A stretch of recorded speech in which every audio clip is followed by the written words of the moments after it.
Assalamualaikum warahmatullahi wabarakatuh. Kembali lagi bersama saya Sultan Rafiki. Salam sejahtera untuk para penonton. Kali ini saya akan mempresentasikan hasil makalah saya yang berjudulkan Ajang Pelasoran sebagai Kearifan Lokal di Desa Melaka. Saya akan membahas tentang Ajang Pelasoran, yakni yang terdiri dari bab 1, bab 2, dan bab 3. Lanjut, terdapat kata pengantar. Lanjut saja karena ini lanjut ke bab 1 pendahuluan. Di bab 1 ini terdapat 4 karakteristik. Yang pertama yakni ada latar belakang masalah, yang kedua rumusan masalah, dan yang ketiga tujuan, dan yang keempat manfaat. Lanjut saja ke yang latar belakang masalah. Jadi, Ajang Pelasoran merupakan sebuah pohon tua yang berada di Desa Melaka, tepatnya di Kecamatan Cianjur. Ajang Pelasoran dianggap sebagai kearifan lokal oleh masyarakat sekitar karena Ajang Pelasoran mempunyai mitos yang kuat yang telah diasumsikan oleh para petuah dan nenek moyang yang berada di Desa Melaka. Ajang Pelasoran berbentuk menjulang tinggi ke atas dan berada di tanah yang agak miring. Ajang Pelasoran terjadi dikarenakan salah satu faktornya yakni angin puting beliung atau lapalak laut. Pohonnya itu dibawa ke sebuah dataran yang agak miring sehingga pohonnya terbalik, yang akar berada di atas sedangkan batangnya berada di bawah. Dan seiring berjalannya waktu, pohon tersebut terus menancap dan terus tumbuh sampai saat ini. Adapun rumusan masalah yang saya pertanyakan, yang pertama, bagaimana terjadinya mitos Ajang Pelasoran? Yang kedua, apakah mitos Ajang Pelasoran sebagai kearifan lokal? Lanjut. Terus tujuannya yakni yang pertama untuk mengetahui kearifan lokal yang berada di Desa Melaka. Yang kedua untuk memenuhi tugas sosiologi. Dan yang ketiga untuk melakukan penelitian. Sama dengan manfaatnya yakni mendapatkan mengetahui kearifan lokal yang ada di Desa Melaka. Yang kedua dapat memenuhi tugas sosiologi. Yang ketiga menambah wawasan.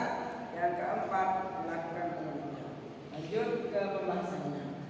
Jadi terjadinya mitos Ajang Pelasoran dikarenakan sebuah lapalak laut yakni atau angin puting beliung yang terjadi pada zaman dahulu. Pohon tersebut dibawa oleh angin sehingga menancap ke sebuah tanah yang miring, dan akhirnya seiring berjalannya waktu pohon tersebut terus tumbuh sampai saat ini. Dan diasumsikan oleh masyarakat sekitar bahwa pohon tersebut merupakan pohon yang begitu angker dikarenakan letaknya yang berada di tengah hutan ataupun di tengah sawah. Bagi setiap orang yang melewati diharuskan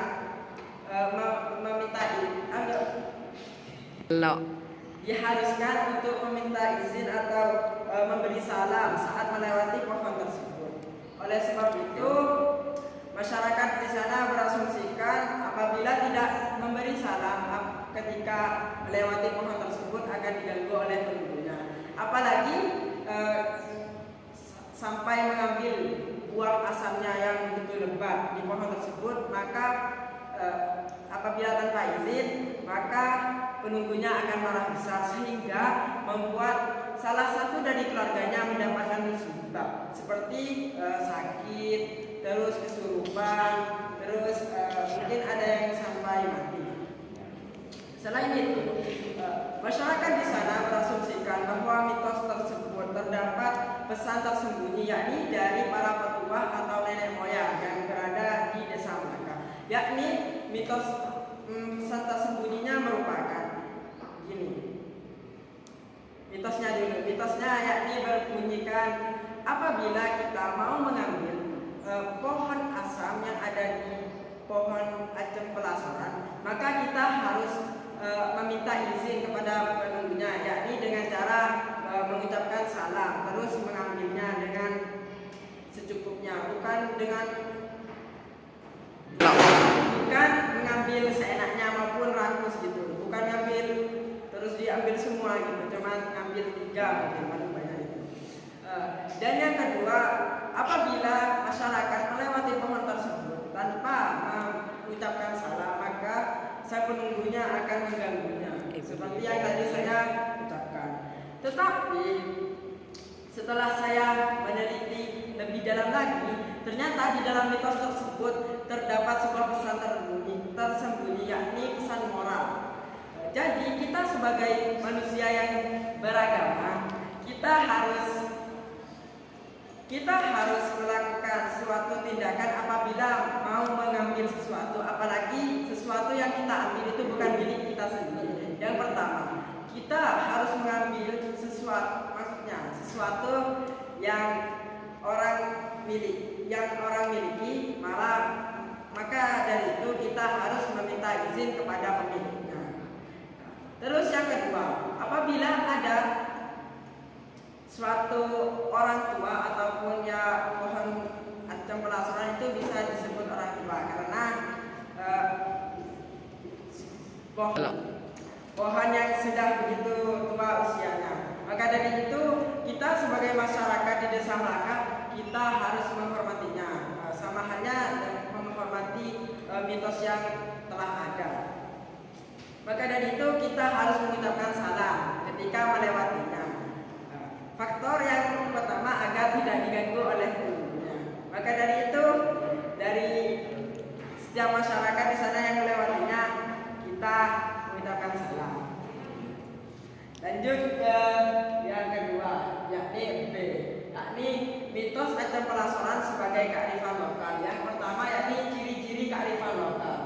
Yang pertama, bertahan dari gempuran budaya asing. Maksudnya, masyarakat tetap melakukan adat istiadat atau budaya yang ada saat ini, yang ada dari zaman dulu, yakni seperti permisi saat melewati pohon tersebut, meskipun sekarang sudah berada di era yang modern, guna untuk menghormati mitos yang berlaku pada acem pelasoran. Oleh sebab itu, masyarakat tetap melakukan tindakan tersebut. Yang kedua, memiliki kemampuan mengakomodasi budaya yang berasal dari luar.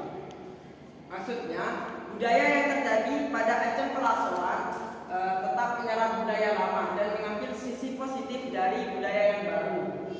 Saat ini seperti mengucapkan salam saat melewati pohon tersebut.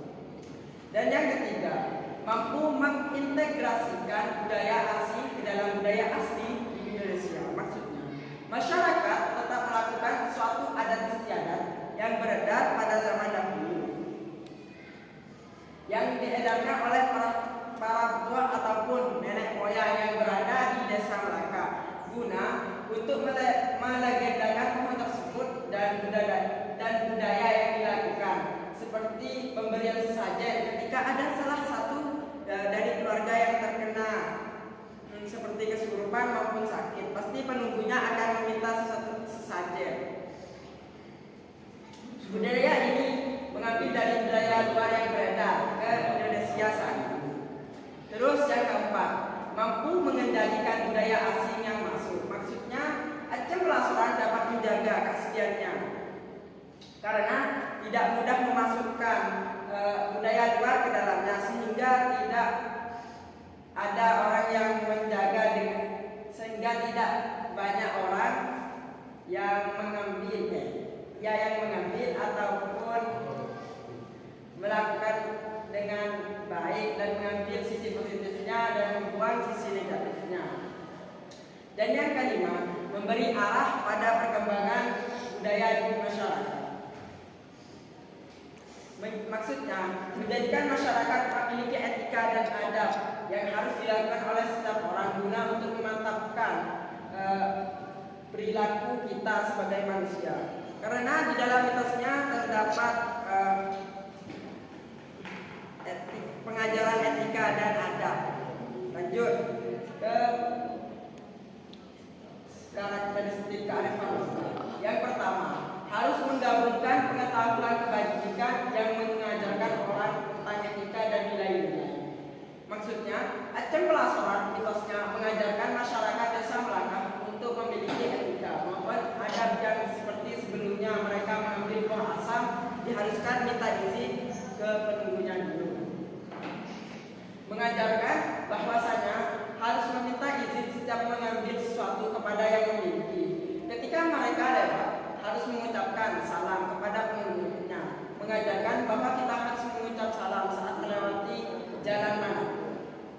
Yang kedua, kearifan lokal harus mengajarkan orang untuk mencintai alam, bukan untuk menghancurkannya. Seperti masyarakat tetap mempercayai mitosnya yang berlaku, sehingga dari mereka tidak ada yang berani untuk menambangnya secara liar maupun menjual buahnya yang lebat dengan cara mentah. Maka dari itu mereka tetap melestarikan dan menjaganya.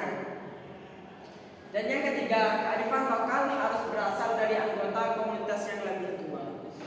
Mitos yang berlaku pada Acem Pelasoran berasal dari para petua nenek moyang yang berada di desa Melaka di zaman dulu, menjadikan masyarakat mempercayai mitosnya dan turun-temurun hingga saat ini. Yang keempat, kearifan lokal dapat berbentuk nilai, norma, kepercayaan, adat istiadat, hukum, aturan-aturan khusus. Maksudnya, Acem Pelasoran begitu beraspirasi dalam hal ini dikarenakan masyarakat di desa Melaka menjadikan mitosnya sebagai nilai norma, etika, adat istiadat dan lainnya sebagai kearifan lokal di desa Melaka. Ini seperti mengucapkan salam apabila melewati pohon tersebut dan meminta izin apabila mengambil buahnya pada penunggunya. Lanjut. Yakni fungsi dari kearifan lokal bagi masyarakat. Yang pertama, konservasi pelestarian sumber daya alam yang ada.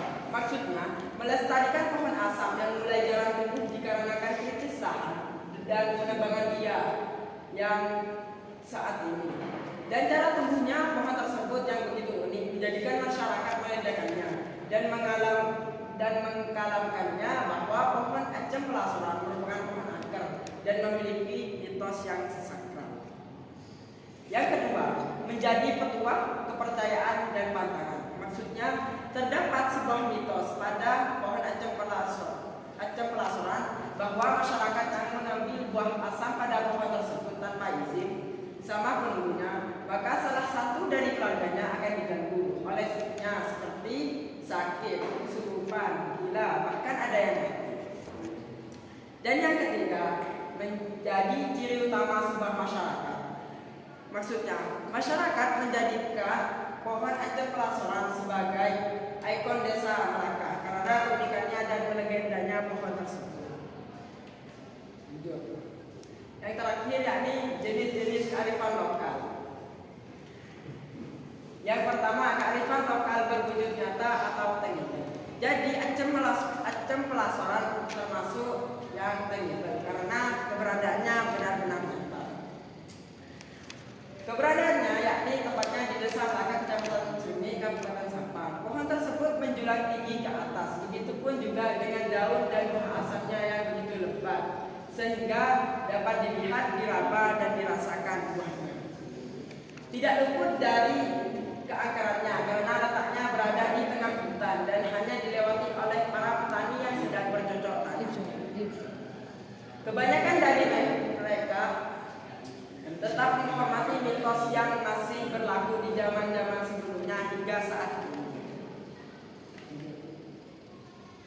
Bab ketiga penutup. Kesimpulan. Maka dari itu saya berasumsikan bahwa Acem Pelasoran merupakan kearifan lokal di desa Melaka karena telah terpenuhi ciri-cirinya, karakteristiknya, jenis-jenisnya dan fungsi-fungsinya dan bentuknya yang memiliki pesan tersembunyi dalam mitosnya yang dikalamkan langsung oleh para petua yang berada di desa Melaka ataupun di sekitarnya. Adapun pesan tersembunyi yang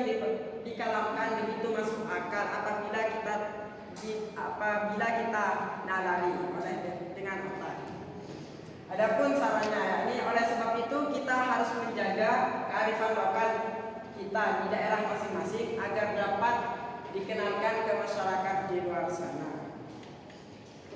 Adapun daftar pustaka yakni isinya yang pertama Muhsin Maulana sebagai tokoh masyarakat saya mewawancara, dan yang kedua Widya Kusnyansi guru simprosing, dan yang ketiga simprosing.